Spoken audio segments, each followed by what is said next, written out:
Hello friends, welcome back to our channel. Friends, ఈ వీడియోలో మనం ఈరోజు అన్ని న్యూస్ పేపర్లో వచ్చినటువంటి ఇంపార్టెంట్ ఎడ్యుకేషన్ అప్డేట్స్తో పాటు చాలా ముఖ్యమైనటువంటి కరెంట్ అఫైర్స్ అయితే రావడం జరిగింది. సో వాటన్నిటి గురించి వన్ బై వన్ ఈ వీడియోలో అయితే చూద్దాం. వీడియో చూస్తున్న ప్రతి ఒక్కరు వీడియోని ఖచ్చితంగా లైక్ చేయండి. డైలీ 1 to 2 hours వర్క్ చేసి దాదాపుగా 8 న్యూస్ పేపర్ చదివి మీకు ఇన్ఫర్మేషన్ అయితే అందించడం జరుగుతుంది. చాలామంది చూస్తున్నారు కానీ లైక్ చేయట్లేదు. ఖచ్చితంగా లైక్ చేయండి. సో ఈ వీడియోకి అయితే నేను 1000 లైక్స్ ఎక్స్పెక్ట్ చేస్తున్నాను. సో ఇది ఎవరికైతే యూజ్ ఉంటుందో వారికి షేర్ చేయండి. అదేవిధంగా సబ్స్క్రైబ్ చేసుకొని చూడండి. రెగ్యులర్గా మీకు జాబ్ అప్డేట్స్ అంతాయి. మన ఛానల్కి సంబంధించినటువంటి టెలిగ్రామ్ గ్రూప్లో కూడా జాయిన్ కాండి. సో దాంట్లో కూడా రెగ్యులర్గా జాబ్ అప్డేట్ షేర్ చేస్తున్నాను. మీకు చాలా యూజ్ ఉంటుంది. ఫ్రెండ్స్, మన ఛానల్ ద్వారా గ్రూప్ 4 కావచ్చు, గ్రూప్ 2కి సంబంధించినటువంటి ఫుల్ వీడియో కోర్స్ అయితే అందించడం జరుగుతుంది. గ్రూప్ 4 జస్ట్ 500 రూపీస్కే 6 months వ్యాలిడీతో అయితే ఫుల్ కోర్స్ మన యాప్లో అయితే అందుబాటులో ఉంది. గ్రూప్ 2 వచ్చేసి 4 పేపర్స్ 1500 రూపీస్ తోటి మీకు ఫుల్ కోర్స్ అయితే ఉంది. అక్కడ శాంపిల్ క్లాసెస్ ఉంటాయి. విన్న తర్వాత నచ్చితే కోర్స్ అయితే తీసుకోండి. ఇంకా కరెంట్ అఫైర్స్ పీడిఎఫ్ కూడా పర్ మంత్కు 20 రూపీస్ చొప్పున చెల్లించి మీరు పీడిఎఫ్స్ని అయితే పొందవచ్చు. టెస్ట్ సిరీస్ కూడా ఉన్నాయి. ఇండియన్ పాలిటిక్స్ సంబంధించిన టెస్ట్ సిరీస్ కావచ్చు, తెలంగాణ చరిత్ర, తెలంగాణ ఉద్యమ చరిత్ర, అదేవిధంగా జనరల్ సైన్స్కి సంబంధించిన టెస్ట్ సిరీస్తో పాటు జనరల్ స్టడీస్కి సంబంధించినటువంటి షార్ట్ హ్యాండ్ రైటింగ్ నోట్స్ కూడా యాప్లో అయితే ఉంది. అక్కడ శాంపిల్ టెస్ట్లు, శాంపిల్ పీడిఎఫ్స్ ఉంటాయి. ఒకసారి చూసిన తర్వాత నచ్చితే కోర్స్ తీసుకోండి. ఇంకా దాంతోపాటుగా రెగ్యులర్గా మన ఛానల్లో కంటెంట్ కూడా అప్లోడ్ చేస్తున్నాం. ఒకసారి ప్లేలిస్ట్కి వెళ్ళి చూడండి. రాబోయేటువంటి అన్ని పోటీ పరీక్షలకు యూజ్ అయ్యేటువంటి కంటెంట్ అయితే ఉంది. నచ్చినట్లయితే ఫాలో కండి. ఫ్రెండ్స్, ఈరోజు న్యూస్ పేపర్లో వచ్చేటువంటి అప్డేట్స్ కనుక చూసినట్లయితే మనకు ఫస్ట్ అప్డేట్ వచ్చేసి ప్రభుత్వ కొలువుల్లో మహిళలకు సమాంతర రిజర్వేషన్ అనే టైటిల్ తోటి ఈనాడు న్యూస్ పేపర్లో ఒక ఆర్టికల్ ఇక్కడ మనం చూడవచ్చు. అమలుకు నియామక సంస్థల కసరత్తు, ఇటీవల వెలువడినటువంటి ఉద్యోగ ప్రకటనలో అమలు, ఆ మేరకు మెరిట్ జాబితాలు రూపొందించాలని నిర్ణయం అనే టైటిల్ తోటి మనం ఇక్కడ ఒక ఆర్టికల్ అయితే చూడవచ్చు.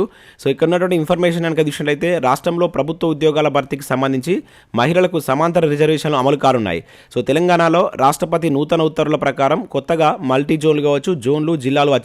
సో దీంతో ఉద్యోగాల భర్తీకి రోస్టర్ తొలి పాయింట్ నుంచే లెక్కించి పోస్టులను ఆయా ప్రభుత్వ విభాగాలు రిజర్వ్ చేశాయని చెప్పేసి ఇక్కడ ఇచ్చారు.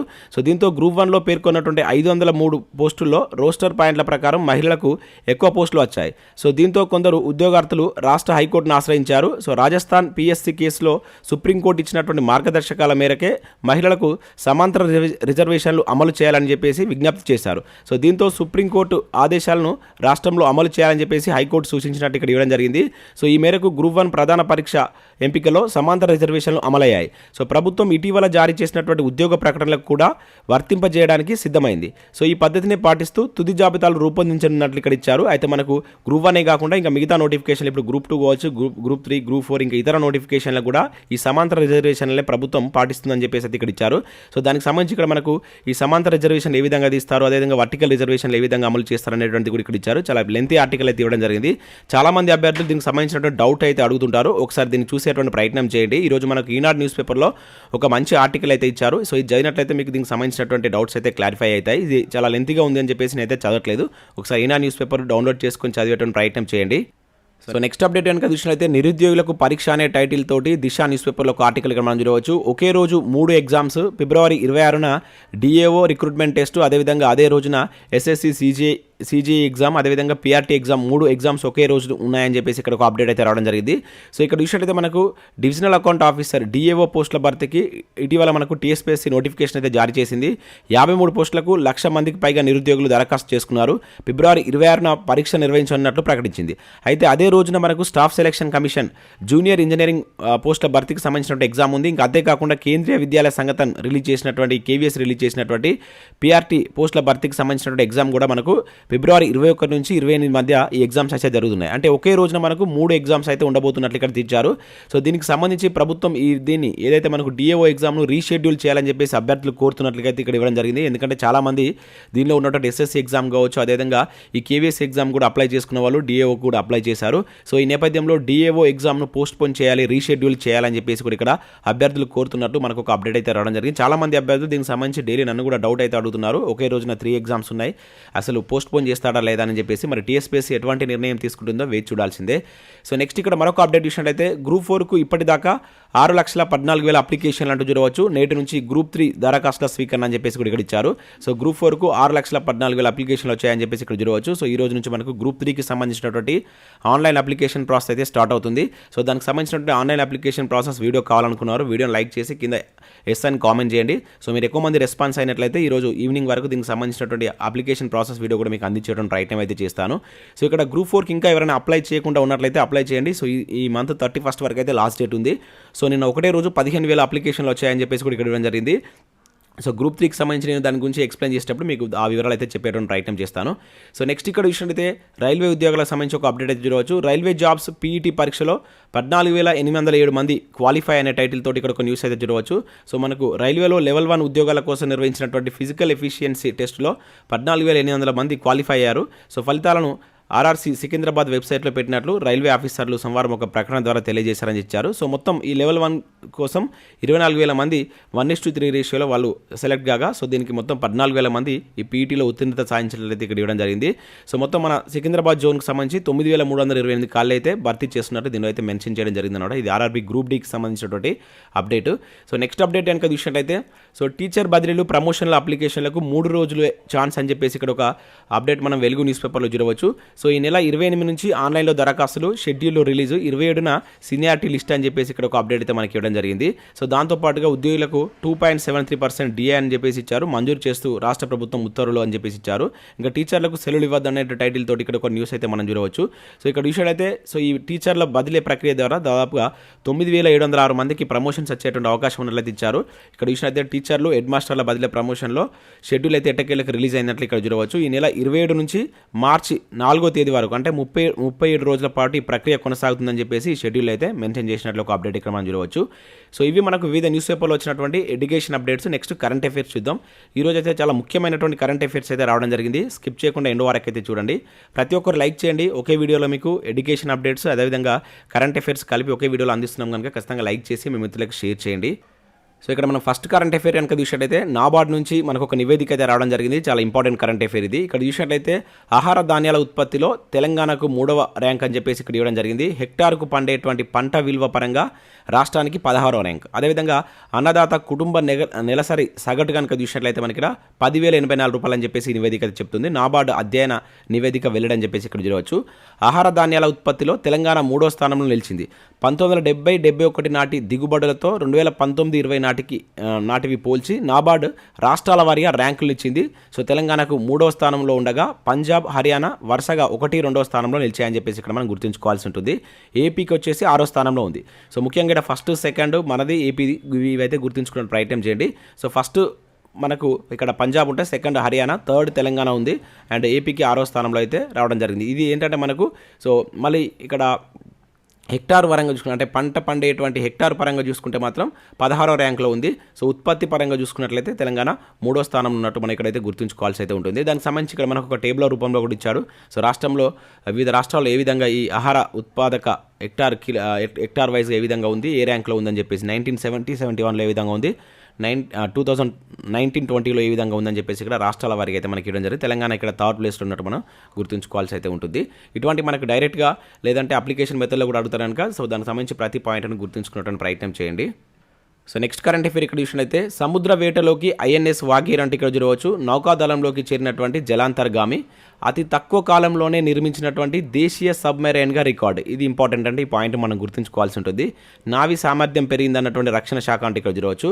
సో భారత నౌకాదళంలోకి మరో జలాంతర్గామి చేరింది. 5వ కల్వరి తరగతి సబ్మెరైన్ ఐఎన్ఎస్ వాగీర్ను ముంబైలో సోమవారం అధికారులకు అందజేశారని చెప్పేసి ఇక్కడ చూడవచ్చు. నేవల్ చీఫ్ స్టాఫ్ అడ్మిరల్ అయినటువంటి హరికుమార్ సమక్షంలో ఈ కార్యక్రమం జరిగిందని చెప్పేసి ఇక్కడ ఇచ్చారు.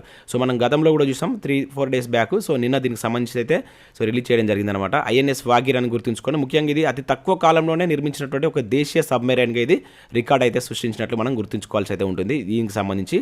సో నెక్స్ట్ విషయాలు ఇక్కడ 2 చిన్నారులకు బాలశక్తి పురస్కారాలు అంటే ఇక్కడ ఒక ఇంపార్టెంట్ కరెంట్ అఫైర్ చూడవచ్చు.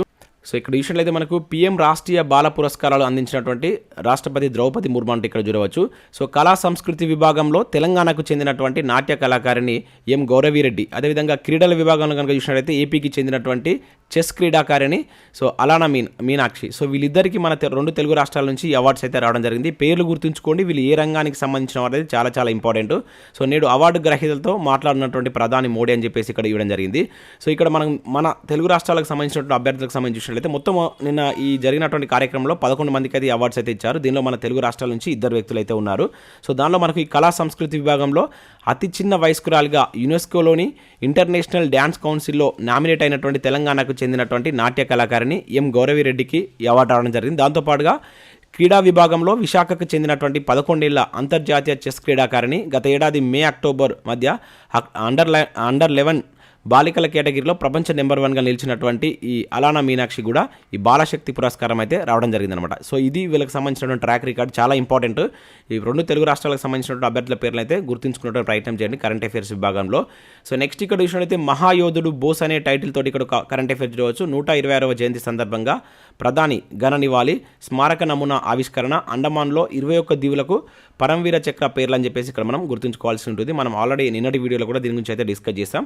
సో ఇక్కడ బోస్ యొక్క ఎన్నో జయంతి అని చెప్పేసి అడగడానికి ఛాన్స్ ఉంటుంది. 126వ జయంతి. సో దీనికి సంబంధించి ఒక స్మారక నమూనాను కూడా ఆవిష్కరించారు. అది ఎక్కడంటే మనకు అండమాన్లో. సో అండమాన్లో 21 దీవులకు ఈ పరమవీర చక్ర ఎవరైతే పొందారో వాళ్ళకి ఆ పేర్లు పెట్టడం జరిగింది అనమాట. ఆ దీవులకు వీళ్ళ యొక్క పేర్లు పెట్టారని చెప్పేసి ఇక్కడ ఇచ్చారు. సో నేతాజీ సుభాష్ చంద్రబోస్ మహాయోధుడని ఆయన స్మారకం ప్రజల్లో దేశభక్తిని పెంపొందిస్తుందని ప్రధాని మోడీ అన్నారు. సో నేతాజీ 126వ జయంతిని పురస్కరించుకొని సోమవారం ఘనంగా నివాళులర్పించారని చెప్పేసి ఇక్కడ చూడవచ్చు. సో ప్రతిపాదిత నేతాజీ స్మారక నమూనాను వర్చువల్గా ఆవిష్కరించారు. సో ఈ స్మారకాన్ని కేంద్రపాలిత ప్రాంతమైనటువంటి అండమాన్ నికోబార్ దీవుల్లో రాస్ ఐలాండ్ దీవుల్లో ఏర్పాటు చేయనున్నట్లు ఇక్కడ మనం గుర్తుంచుకోవాల్సి ఉంటుంది. ఇది కూడా చాలా ఇంపార్టెంట్. ఓకే, అండ్ నెక్స్ట్ ఇక్కడ విషయంలో నేతాజీ జయంతి సందర్భంగా అండమాన్లో ఉన్నటువంటి 21 దీవులకు పరమవీర చక్ర పురస్కార గ్రహీత పేర్లను పెట్టారు. సో సుభాష్ చంద్రబోస్ 1943లో తొలిసారిగా అండమాన్ గడ్డపైన జాతీయ జెండాను ఎగురవేశారని చెప్పేసి ఇక్కడ మోదీ గుర్తు చేసినట్లు మనం చూడవచ్చు. సో ఇట్లా బోస్కు సంబంధించినటువంటి స్టాటిక్ అంశాలను కూడా చూసుకోండి. ఎందుకంటే మనం నిన్నటి పేపర్ కనుక చూసినట్లయితే ఏడబ్ల్యూ పేపర్ చూసినట్లయితే ఇట్లా మనకి ఏదైతే వార్తల్లో ఉంటుందో దానికి సంబంధించినటువంటి మనకు జీకే కావచ్చు స్టాటిక్ అంశాలపైన కూడా క్వశ్చన్స్ పడుతున్నాయి కనుక జాగ్రత్తగా చూసుకునే ప్రయత్నం చేయండి. సో నెక్స్ట్ చూసినట్లయితే సరుకు రవాణాకు అమెజాన్ సొంత విమానం అంటే ఇక్కడ ఒక కరెంట్ అఫైర్ చూడవచ్చు. మంత్రి కేటీఆర్ చేతుల మీదుగా ప్రారంభం, అమెరికా ఐరోపా తర్వాత హైదరాబాద్లో నుంచి అని చెప్పేసి ఇక్కడ చూడవచ్చు.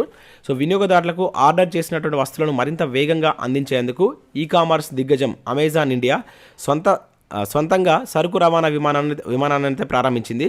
సో అమెజాన్ ఎయిర్ పేరిట సో ఏర్పాటు చేసినటువంటి విమాన సేవలను సోమవారం శ్రీకారం చుట్టినట్లు ఇక్కడ చూడవచ్చు. దానికి సంబంధించి శంషాబాద్ విమానాశ్రయంలో జరిగినటువంటి ప్రారంభ కార్యక్రమానికి మంత్రి కేటీఆర్ గారు హాజరైనట్లు కూడా ఇక్కడ గుర్తుంచుకోవాల్సి అయితే ఉంటుంది. ఇది మనకి ఏంటంటే అమెరికా ఐరోపా తర్వాత మన హైదరాబాద్లో దీనికి సంబంధించినటువంటి ఇది రావడం జరిగింది కనుక సో ఇది కూడా ఇంపార్టెంట్ గుర్తుంచుకోండి. సో నెక్స్ట్ కరెంట్ అఫైర్ ఇక్కడ మనం చూసినట్లయితే సైన్యం గిరిజనం విన్యాసం అపూర్వం అని చెప్పేసి ఇక్కడ ఒక కరెంట్ అఫైర్ మనం చూడవచ్చు. సో ఇక్కడ చూసినట్లయితే ఢిల్లీలో ప్రారంభమైనటువంటి ఆదిశౌర్య పర్వ్ పరాక్రమ్ కా వేడుకలు అని చెప్పేసి ఇక్కడ మనం గుర్తుంచుకోవాల్సి అయితే ఉంటుంది. భారత సైన్యం గిరిజన కళాకారుల కలయికలో ఓ సరికొత్త ఉత్సవం అయితే ప్రారంభమైనట్లు ఇక్కడ మనం చూడవచ్చు.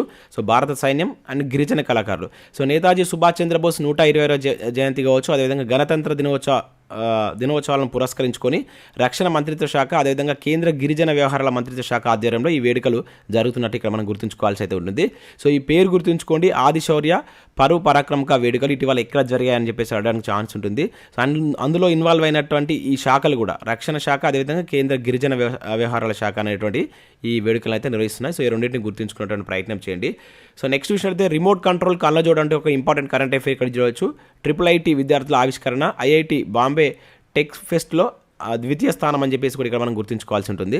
సో ఇక్కడ ఇన్ఫర్మేషన్ చూసినట్లయితే కళ్ళజోడే రిమోట్ కంట్రోల్ మాదిరిగా అదేవిధంగా ఫ్యాన్లు లైట్లు వంటి విద్యుత్ ఉపకరణాలుగా నియంత్రించేటువంటి సరికొత్త సాంకేతికతను హైదరాబాద్ IIIT విద్యార్థులు ఆవిష్కరించారు. సో ఇటీవల ఐఐటి బాంబేలోని అటంబర్గ్ టెక్నాలజీస్ ఆధ్వర్యంలో నిర్వహించినటువంటి టెక్ ఫెస్ట్లో వీరి యొక్క ఆవిష్కరణకు ద్వితీయ స్థానం దక్కిందని చెప్పేసి ఇక్కడ ఇవ్వడం జరిగింది. చాలా ఇంపార్టెంట్, మన హైదరాబాద్ సంబంధించినటువంటి స్టూడెంట్స్ కనుక గుర్తుంచుకోవాల్సి అయితే ఉంటుంది. సో రిమోట్ కంట్రోల్ కళ్ళజోడుని అయితే వీళ్ళైతే ఆవిష్కరించడం జరిగింది. దీనికి గాను వీళ్ళకు ద్వితీయ స్థానంలో వీళ్ళకైతే ప్రైజ్ రావడం జరిగిందని చెప్పేసి ఇక్కడ ఒక అప్డేట్ అయితే ఇవ్వడం జరిగింది. సో ఇవి మనకు వివిధ న్యూస్ పేపర్లో వచ్చినటువంటి ఇంపార్టెంట్ కరెంట్ అఫైర్స్ అదేవిధంగా ఎడ్యుకేషన్ అప్డేట్స్. సో వీడియో నచ్చినట్లయితే లైక్ చేసి మీ మిత్రులకు షేర్ చేయండి. Thanks for watching. Thank you everyone.